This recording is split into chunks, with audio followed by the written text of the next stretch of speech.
ఇప్పుడు స్వామివారికి మనసులో నమస్కారం చేసుకోండి. అక్షంతలు పూలు తీసుకొని నేను చెప్పే కథ శ్రద్ధగా వినండి.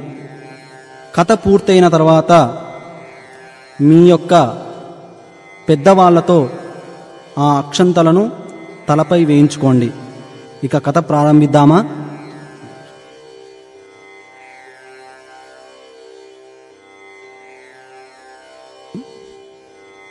శ్రీ వినాయక వ్రతకథ.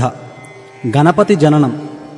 సూత మహర్షి శౌనకాది మునులకిట్లు చెప్పిరి.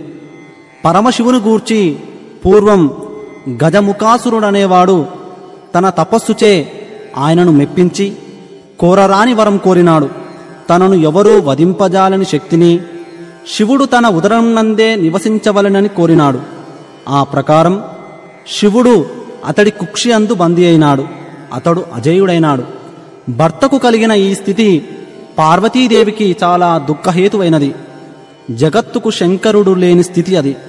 జగన్మాతయగు పార్వతి భర్తను విడిపించు ఉపాయమునకై విష్ణువును ప్రార్థించింది. విష్ణుమూర్తి గంగిరెద్దు వాని వేషం ధరించినాడు. నందీశ్వరుని గంగిరెద్దుగా వెంట తీసుకొని వెళ్ళాడు. గంగిరెద్దు నాడించి గజముఖాసురుని మెప్పించినాడు. గజముఖాసురుడు ఆనందంతో ఏమి కావాలనినో కోరుకోమన్నాడు. విష్ణుదేవుని వ్యూహం ఫలించింది. నీ ఉదరమందున్న శివుని కొరకై ఈ నందీశ్వరుడు వచ్చినాడు. శివుని నందీశ్వరుని వశం చేయమన్నాడు. గజముఖాసురునికి శ్రీహరి వ్యూహం అర్థమైనది. తనకు ఆంత్యకాలం దాపురించిందని గుర్తించాడు. అయినా మాట తప్పుట కుదరదు. కుక్షి అందున్న శివుని ఉద్దేశించి, ప్రభూ, శ్రీహరి ప్రభావమున నా జీవితం ముయ్యుచున్నది. నా అనంతరం నా శిరస్సు జగత్పూజ్యమగినట్లు నా చర్మమును నిరంతరం నువ్వు ధరించినట్లు అనుగ్రహించవలసింది అని ప్రార్థించి తన శరీరమును నందీశ్వరుని వశం చేశాడు.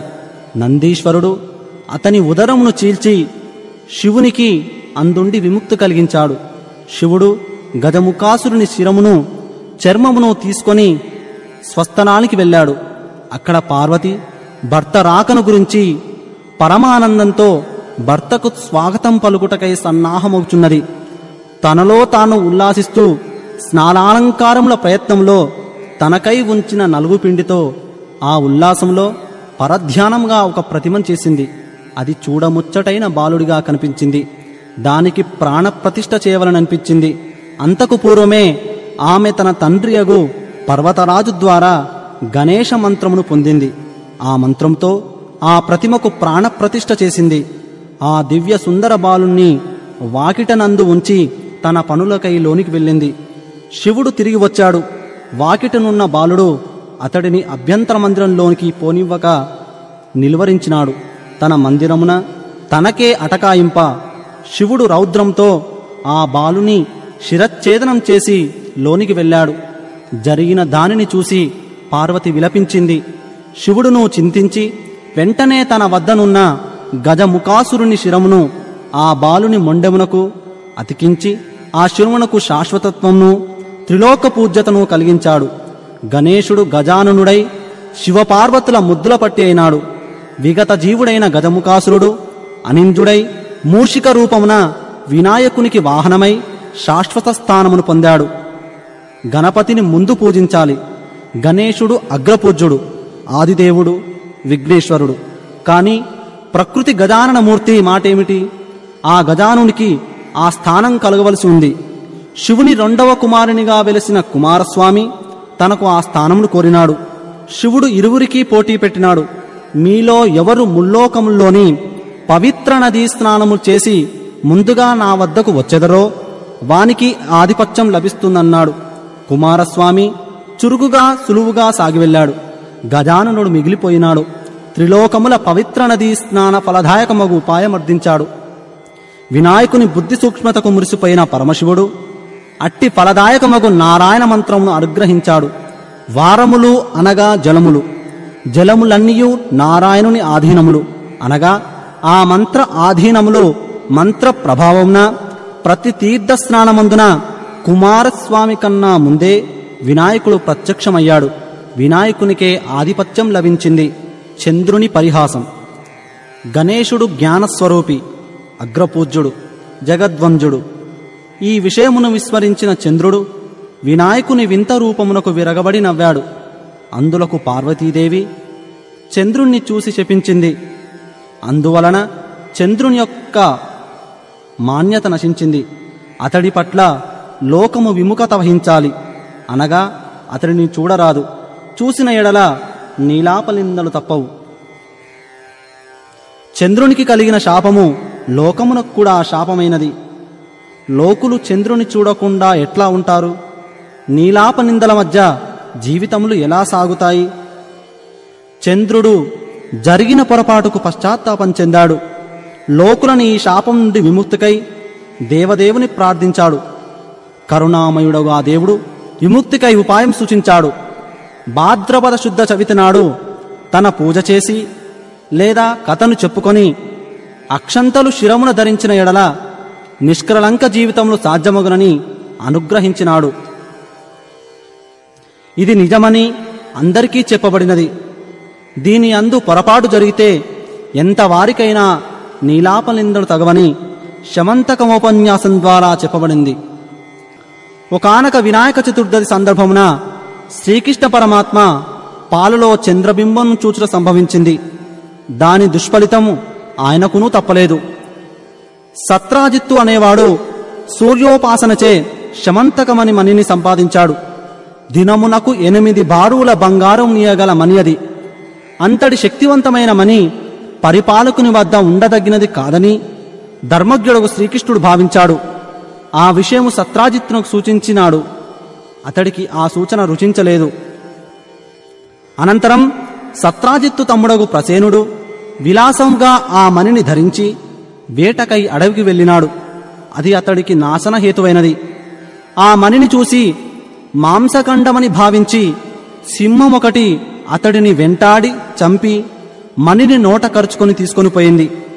నిజము తెలియని సత్రాజిత్తు మణి ప్రలోభంలో శ్రీకృష్ణుడే తన తమ్ముని చంపి అపహరించాడని అనుమానించి నిందల పాలు చేశాడు. ఆ నిందను పాపుకొనుటకు శ్రీకృష్ణుని కర్తవ్యమైనది. అడవిలో అన్వేషణ సాగించాడు. ఒకచోట ప్రసేనుడి కళేబరం కనిపించింది. అంతటా కనిపించిన సింహపు కాలిజాడల వెంట సాగి వెళ్ళాడు. ఒక ప్రదేశమున సింహము బల్లూకము పోరాడిన జాడలు కనిపించాయి. శ్రీకృష్ణుడు బల్లూకపు కాలిజాడల వెంట వెళ్ళాడు. అవి ఒక గుహలోనికి వెళ్ళాయి. గుహలో ఒక బాలిక పడుకున్న ఊయాల తొట్టికి మణి వ్రేలాడగట్టబడి ఉన్నది. శ్రీకృష్ణుడు ఆ మణిని అందుకున్నాడు. ఇంతలో భయంకరముగా అరుచుచూ ఒక బల్లూకం అతనిపై పడింది. భీకర సమరం సాగింది. 1 దినము కాదు, 2 దినములు కాదు, 24 దినములు. క్రమంగా ఆ భల్లూకంనకు శక్తి క్షీణింపజొచ్చింది. అది సామాన్య భల్లూకం కాదు. మహాభక్తుడు, శక్తివంతుడైన జాంబవంతుడు. రామాయణ కాలం నాటి ఆ జాంబవంతుడు కర్మబంధములు విడవక నిలిచి ఉన్నాడు. అజేయుడతడు. ఎవరి వల్లనూ అతడు క్షీణింపడకు ప్రశ్నే లేదు. ఒక్క శ్రీరామచంద్రుని వల్లనే ఇది సాధ్యం. ఈ విషయం తెలిసిన జాంబవంతుడు తాను ఇన్ని దినములు పోరాడుచున్నది శ్రీరామచంద్రునితోనేనని గుర్తించి స్తోత్రం చేయనారంభించాడు. అది త్రేతాయుగపు గాథ. ఇది ద్వాపరం యుగము. ఆ అవతారంలో జాంబవంతుని సేవలకు మెచ్చిన శ్రీరామచంద్రుడు ఒక వరం కోరుకోమనగా అవివేకంతో జాంబవంతుడు స్వయంగా శ్రీరామచంద్రునితోనే ద్వంద్వయుద్ధంను కోరినాడు. అది శ్రీరామ కార్యం కాదు కావున అప్పుడు నెరవేరలేదు. అవివేకంతో అతడు కోరిన జాంబవంతునకు దీర్ఘకాల కర్మబంధమైనది. ఇప్పుడు కర్మ పరిపక్వమైనది. నేడి రూపమున ఆ ద్వంద్వయుద్ధం సంఘటిల్లినది. అవివేకం వైదొలిగినది. అహంభావం నశించింది. శరీరం శిథిలమైనది. జీవితేచ్ఛ నశించింది. శ్రీకృష్ణ పరమాత్మ రూపమున తనను అనుగ్రహించిన ఆ శ్రీరామచంద్రునకు ప్రణమిల్లి ఆ మణిని దానితో పాటు తన కుమార్తె జాంబవంతిని అప్పగించి కర్మబంధ విముక్తునొందాడు జాంబవంతుడు. శ్రీకృష్ణుడు మణిని తీసుకొని నగరమునకు వెళ్లి పురజనులకు గావించి జరిగిన యథార్థమును వివరించి నిందబాపుకున్నాడు. నిజము తెలిసిన సత్రాజిత్తు కూడా పశ్చాత్తాపం చెంది మణిని తన కుమార్తెకు సత్యభామను శ్రీకృష్ణునికిచ్చి వివాహం చేశాడు. ధర్మజ్ఞుడకు శ్రీకృష్ణుడు మణిని నిరాకరించి సత్యభామను స్వీకరించాడు. వినాయక వ్రతం చేశాక చంద్రబింబమును చూచట వలన జరుగు విపరీతమును స్వయంగా అనుభవించిన శ్రీకృష్ణ పరమాత్మ లోకుల ఎడల పరమ దయాలువై భాద్రపద శుద్ధ చవితి నాడు వినాయకుని యథాశక్తి పూజించి ఆ శమంతకమణి కథను అనగా అందలి హితబోధను చెప్పుకొని గణేశతత్వం పట్ల భక్తి వినయములతో శిరమున అక్షంతలు ధరించిన ఎడల నాడు చంద్రదర్శనం చేసినను నీలాపనిందలు ఉండవని లోకులకు వరమిచ్చాడు. అది మొదలు మనకు శమంతకమణి గాథను వినుట సాంప్రదాయమైనది. ఇది వినాయకుని కథ. ఇప్పుడు కథ అక్షంతలు తలపై వేసుకోండి. ఇప్పుడు మంగళహారతి. శ్రీ గౌరీపుత్రునకు సిద్ధగణనాథునకు మత్తే భవక్తునకు జయమంగళం. వరమూషికోత్తమ వాహనునకు దివిజేంద్ర వంజునకు జయమంగళం. జయమంగళం నిత్య శుభమంగళం. జయమంగళం నిత్య శుభమంగళం. పూజించు వారికి పుణ్యములు సమకూర్చి రక్షించుచున్నట్టి ఘననాథుని ఉండ్రాలు పాయసము పానకము వడపప్పు నైవేద్యముగా నీకు అర్పించెదం. జయమంగళం నిత్య శుభమంగళం. జయమంగళం నిత్య శుభమంగళం. చదువులను ధనములను పుత్రులను ఆరోగ్యమిచ్చేటి ఘననాథ జయమంగళం. భాద్రపద చవితిన నిను పూజ చేయగా కరుణించు మా స్వామి జయమంగళం. జయమంగళం నిత్య శుభమంగళం. జయమంగళం నిత్య శుభమంగళం. అఖిల విద్యలకు అధినేత వైనట్టి గీర్వాణ వంజునకు జయమంగళం. పూనూగ కస్తూరి మంచి పుష్పములను అర్పించెదము నీకు జయమంగళం. జయమంగళం నిత్య శుభమంగళం. జయమంగళం నిత్య శుభమంగళం. జయమంగళం నిత్య శుభమంగళం. జయమంగళం నిత్య శుభమంగళం. ఇప్పుడు స్వామివారి వద్దనున్న తీర్థప్రసాదములు మీరు తీసుకొని అందరికీ పంచండి. సర్వే జనా సుఖినో భవంతు.